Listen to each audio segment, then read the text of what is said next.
नमस्कार मैत्रिणींनो.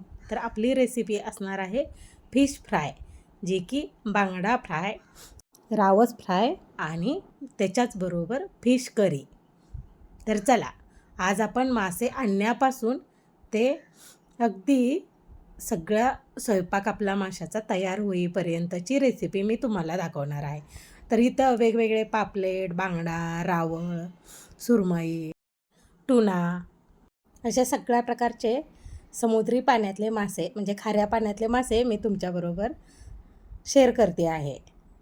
तर इथे हा मासा मी बांगडा घेतलेला आहे, त्याचबरोबर रावळही घेतला आहे आणि इथे पापलेट पापलेट मासा किंवा सुरमई मासा असं वेगवेगळ्या सगळ्या माशांचे, रावस मासा, बांगडा मासा अशा वेगवेगळ्या सगळ्या माशांचे फायदे काय आहेत हे सगळं तिथं बोर्डवरती लिहिलेलं होतं. तर हे तुम्ही व्हिडिओ पॉज करून वाचू शकता. त्यानंतर हे सगळे मासे घरी आणल्यानंतर पहिलं काम असतं ते म्हणजे स्वच्छ करायचं. जसं की फिश मार्केटला जाऊन फिश आणण्यापासून ते स्वच्छ निवडून धुवून करेपर्यंत हे सगळं माझंच काम असतं. तर दुपारच्या वेळेस हे सगळं मला करावं लागतं, म्हणजे मग रात्रीचा स्वयंपाक पटपट होतो. जर हे आणून करायचं म्हणलं तर खूप वेळ जातो यामध्ये, म्हणून सकाळच्या जेवणाला फारसे मासे हा प्रकार मी ठेवत नाही. तर चला, अशा प्रकारे इथे बांगडा मासा स्वच्छ करून घेतला आहे. तर कट करून त्यांनी दिलेला असतो, तर त्यानुसार आपण असं त्यामध्ये बोटाने सगळी घाण काढून घ्यायची आणि स्वच्छ वाहत्या पाण्याखाली हे सगळं मी धुवून घेतलेलं आहे.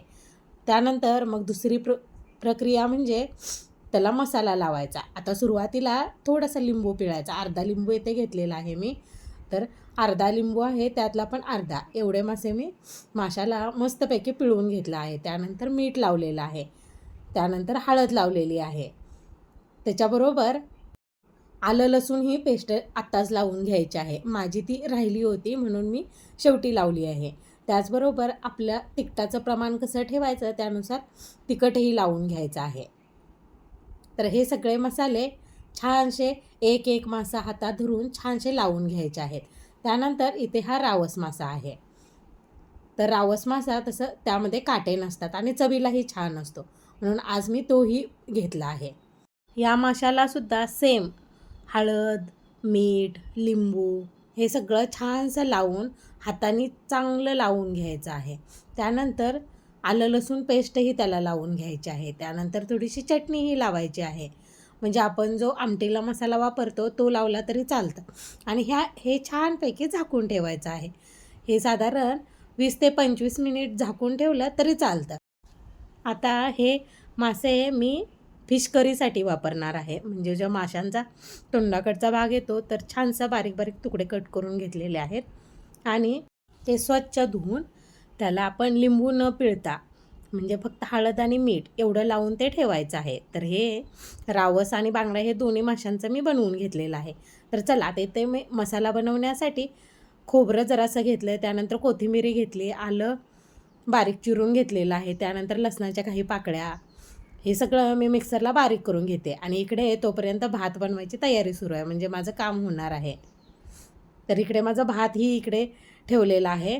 तर तोपर्यंत आता फिश करी बनवून घेऊया. तेल मी अगदी जरासं वापरलेलं आहे, तुम्ही पाहू शकता. त्यामध्ये एक कांदा बारीक चिरून घातलेला आहे. तो छानसा लालसर झाल्यानंतर लगेच मसाला घालून घ्यायचा आहे. आता मसाला घातल्यानंतर तो भाजायला थोडासा वेळ लागतो, पण बारीक गॅसवर छानसा भाजून घ्यायचा आहे आणि सतत हलवत राहायचं आहे. म्हणजे खाली चिकटला असला असं वाटत असेल तरी मी तेल थोडंसं कमीच वापरलेलं आहे, त्यामुळे तो खाली असा चिकटतो, पण काही हरकत नाही. मसाला चांगला लालसर भाजून झाल्यानंतर त्यात किंचितसं पाणी घालायचं आहे. त्यानंतर त्यामध्ये आपल्याला जो मसाला घालायचा आहे, जो आपण आमटी करण्यासाठी वापरतो तो मसाला, हळद आणि मीठ हे सगळं घालून त्यामध्ये अजून थोडंसं पाणी घालून मी थोडंसं शिजायला ठेवलेलं आहे. ते चांगलं एक 5 मिनटासाठी बारीक गॅसवर शिजू द्यायचं.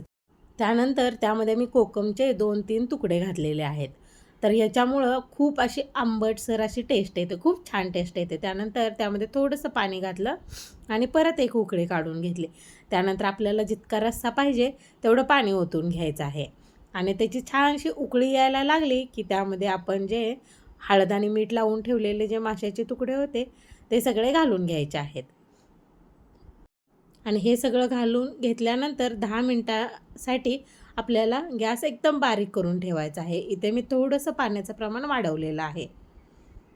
तर त्यानंतर आत्ता आपण फिश फ्रायची तयारी करून घेऊया. चला, तर इथे मी रवा 1.5 मूठ असा घेतलेला आहे. त्यानंतर यामध्ये सुद्धा कोणतेही मसाले लागत नाहीत. हळद, मीठ आणि आपण जो मसाला वापरतो तो, हे सगळं घालून चांगलं मिक्स करून घ्यायचं आहे. चांगलं एकजीव करायला थोडासा वेळ लागतो, पण हाताने चांगलं एकजीव करून घ्यायचा आहे.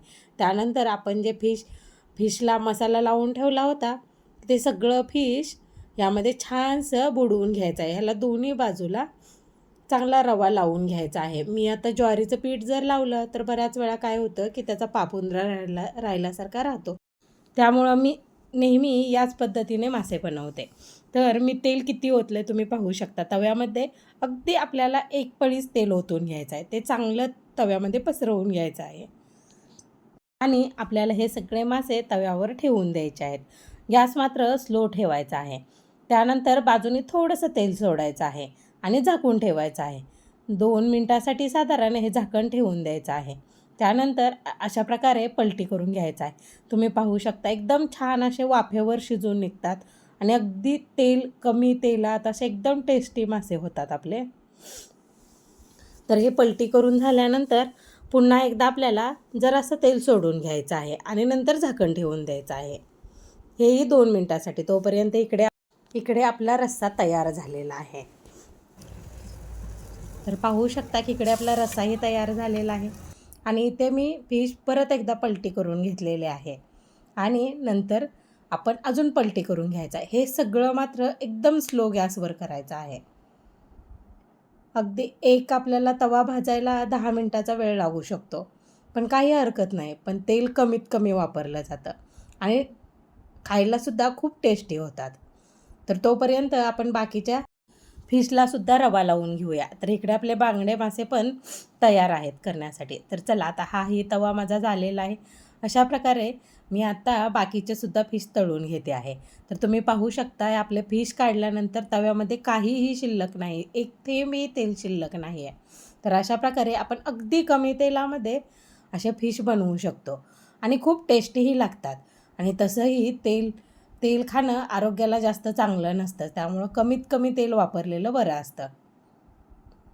तर चला, अशा प्रकारे मी पटपट आणखीन माझे राहिलेले जे फिश आहेत ते सुद्धा फ्राय करून घेते आहे. कारण यासाठी आपण तेलाचा अगदी कमीत कमी वापर केलेला आहे. तर अशा प्रकारे आपले सगळे मासे फ्राय करून झालेले आहेत. तुम्ही पाहू शकता खूप टेस्टी आणि मस्त लागतात. अगदी बघूनच खावावेसे वाटतात असेच होतात अशा प्रकारचे मासे. त्यानंतर आपण बांगडा जे संपूर्ण मासे आहेत हे राहिलेले आहेत, हेही आपण आता फ्राय करून घेणार आहोत.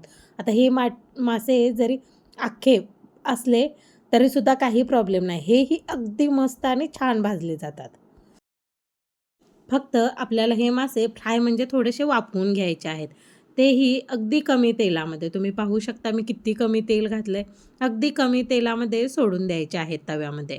तर एका वेळी आपण तव्यामध्ये 3 मासे फ्राय करू शकतो. आणि हेही त्याच पद्धतीने झाकण ठेवून द्यायचं आहे. बाजूनी थोडंसं तेल सोडायचं आहे आणि परत एकदा पलटी करायचं. असं 2 ते 3 वेळा पलटी करून आपण वरून चमच्याच्या साहाय्याने थोडंसं दाबून बघायचं आहे. जर चर आवाज आला तर ते मासे फ्राय झाले नाहीत, अजून थोडेसे कच्चे आहेत असं समजायचं. आणि जर दाबल्यानंतर काहीही आवाज नाही आला तर आपण समजून जायचं की आपले मासे आता तयार झालेले आहेत. तर अशा प्रकारे झाकायचं, एकदा पलटी करायचं, परत एकदा झाकायचं. गरज वाटल्यास आपण किंचितसं तेल सोडायचं. अशा प्रकारे आपण मासे फ्राय करून एकदम हेल्दी अशी रेसिपी बनवू शकतो. तर अशा प्रकारे मी आणखीही माझे राहिलेले मासे सगळे फ्राय करून घेते. चला,